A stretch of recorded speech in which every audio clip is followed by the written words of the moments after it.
good morning, good afternoon, or good evening to you. I don't know what time of the day you're listening to this episode. I also don't know what part of the country you're listening to this episode in, because we got fans everywhere. But this is Club Kayfabe WrestleTalk, episode 292. It is now March, which means we are getting full-blown WrestleMania season. That fever's starting to hit. Mania fever.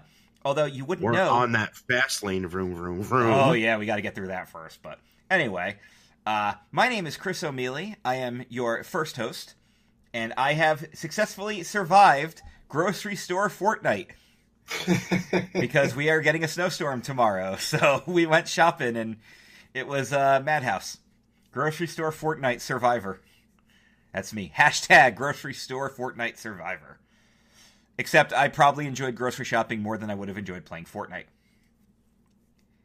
Fair enough. I've never actually played Fortnite, but it doesn't seem like something I would enjoy. Over to my right is the man you know from all the Twitch streams. His name is Dan Peck. This week I learned that there's some good record stores in Charlotte. That's awesome.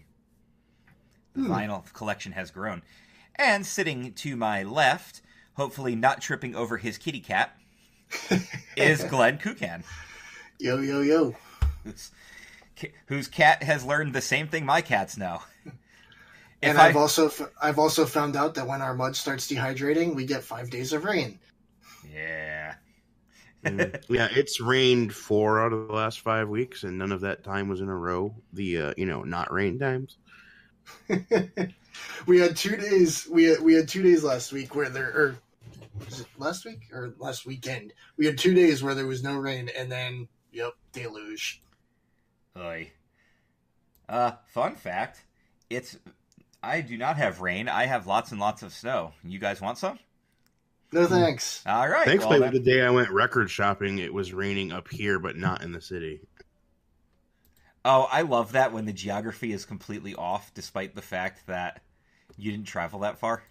No, dude, all the time. My best friend in high school, he lived like 3 miles, like directly west of me, and it would be night and day, all the time.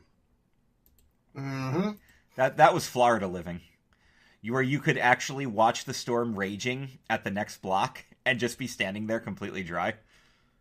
Literally 100 degrees bright sun. My old apartment complex, it was half of the apartment complex would get rain, the other half would be sunny. It was the weirdest thing. Oh, yeah. So I'd like to give a shout out to everybody who is currently listening live via Twitch. I do know that Mark Jabroni of CHMR's Ring Rust is currently in the chat, so we might be interacting with him a little bit throughout the show. Oh, and speaking of CHMR's Ring Rust, that's one of the great shows you can listen to at the Club Kayfabe Creative Community at CKCC Online on the Facebook and the Twitter. You can also check out awesome shows like the Blake and Sal Show, which just posted their new episode yesterday. The Cinefan Podcast with Jeff Trelowitz, new episode aired last weekend. Race Nerd Podcast with Matt Hardman just covered the Daytona 500, which apparently had a lot of crashes in it. I neglected to watch, and I'm kind of disappointed.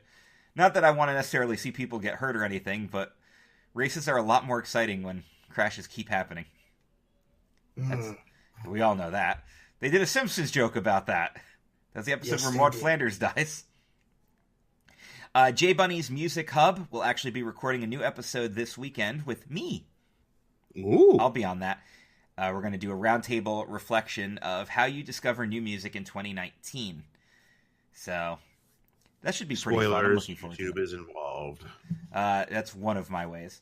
And also, there's new artwork by Brian Beinman and new gorgeous photos from Heather Quinn you can check out in the group. And if you are an artist or a cosplayer or even a model, shoot me a message. We can get you guys up there in our creative communities.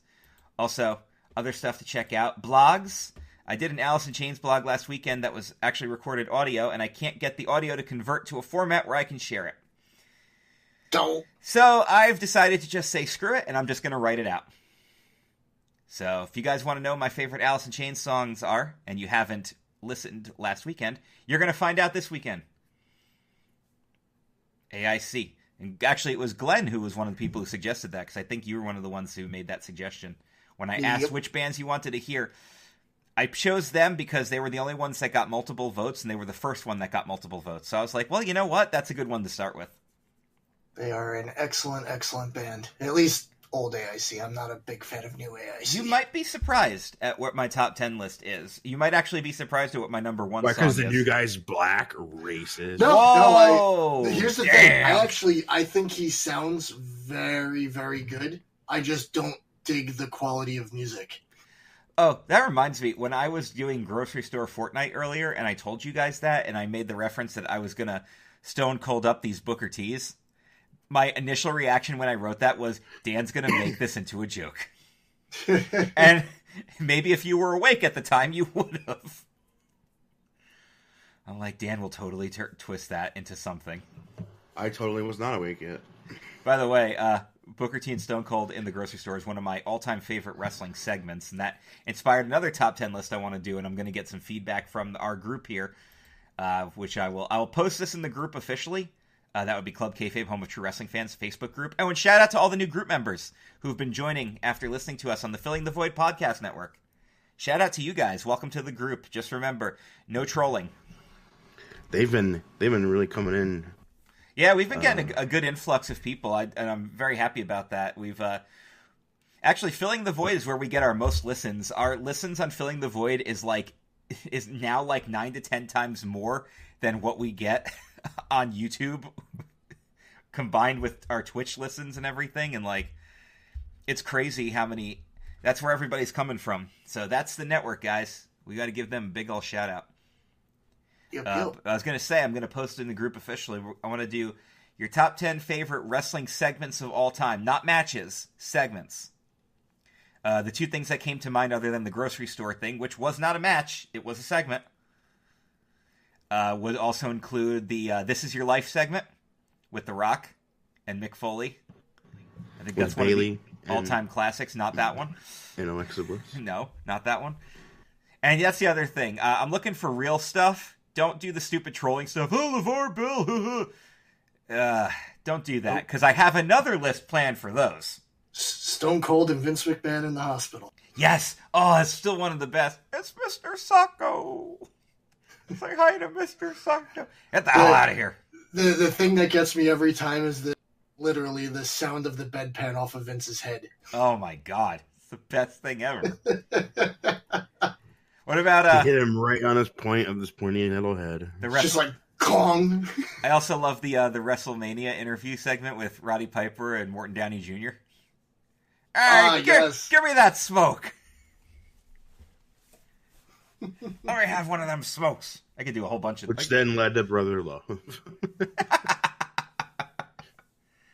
Speaking of Brother Love, he might be coming back. Yeah, actually, it's confirmed he's coming back. Oh, the Brother Love character, you mean? I was going to say, because Bruce Pritchard...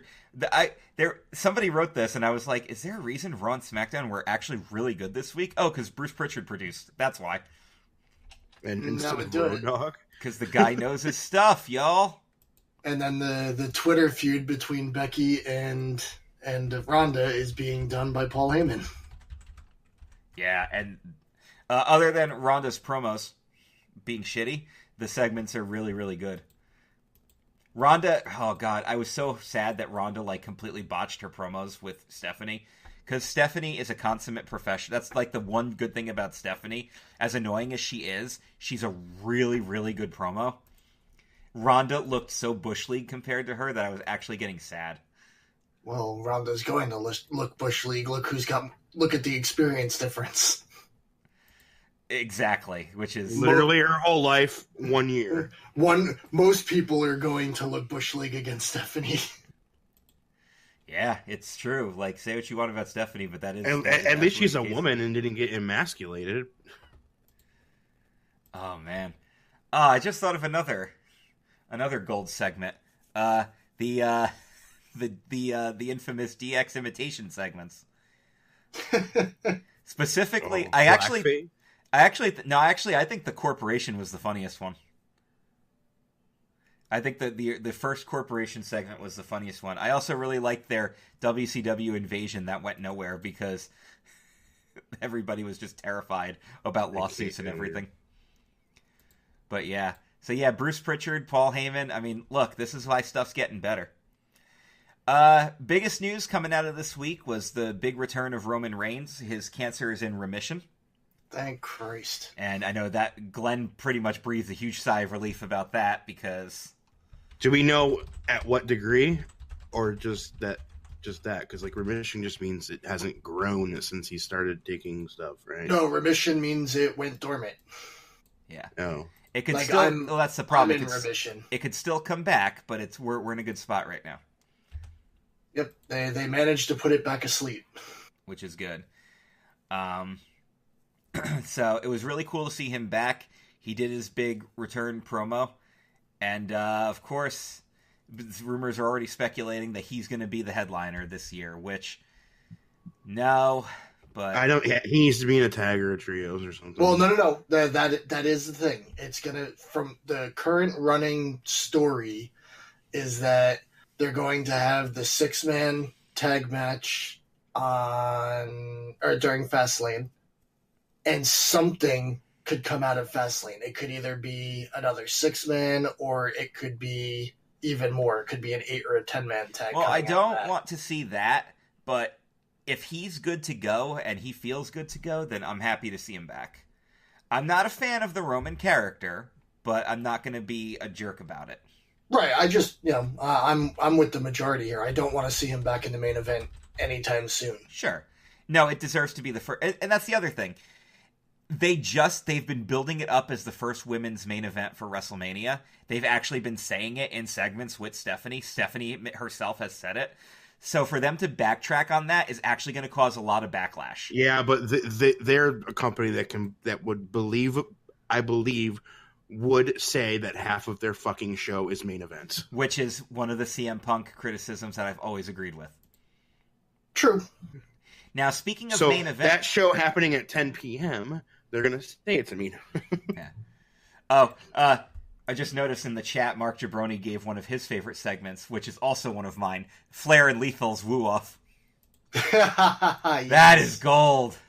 And that's become a meme lately. Have you seen that? Yes. Yeah, yes, I have. It's totes a meme. It comes back like once a year, every year. It does, yeah.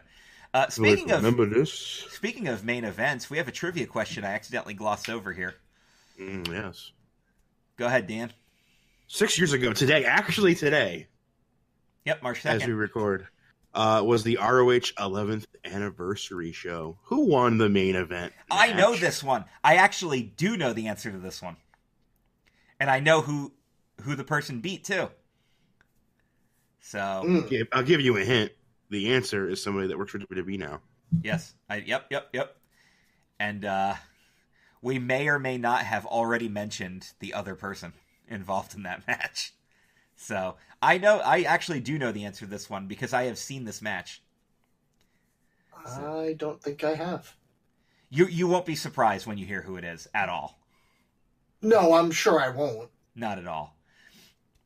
If you think of ROH from 6 years ago. There you go. Speaking of returns, guess who else came back? Matthew the Hardy. Yeah, he jumped sides. He can tag with his brother. Yeah, so they reunited the Hardys at least for one night, and they beat the Bar. So the Hardy Boys are back, which is good because I don't think Jeff has won a match in like 3 months. So at least his brother helped him out. Not since being the champ having the championship there. And I like that Matt reverted back to pre-Woken, but still Woken, kind of like he was doing before he went full Woken. Yeah, he would do like the hand thing. Yeah, so he's still doing it, and he would go, yes! But he's also still a Hardy. Yep, he's still a Hardy. It was he legitimately looked excited to be back. Well, they got a pay raise, so... A pretty significant one. Yeah, because they are not going because they don't want them to go to AEW. So they re-signed them for an additional year. Yeah, so those are, and then the last return, which isn't a return yet. Oh no, the actual big return was Kevin Owens because he took the Kofi spot. Yep. and they're doing the "you screwed Kofi" thing, which I've already called. Was as soon as it happened, I'm like, Kofi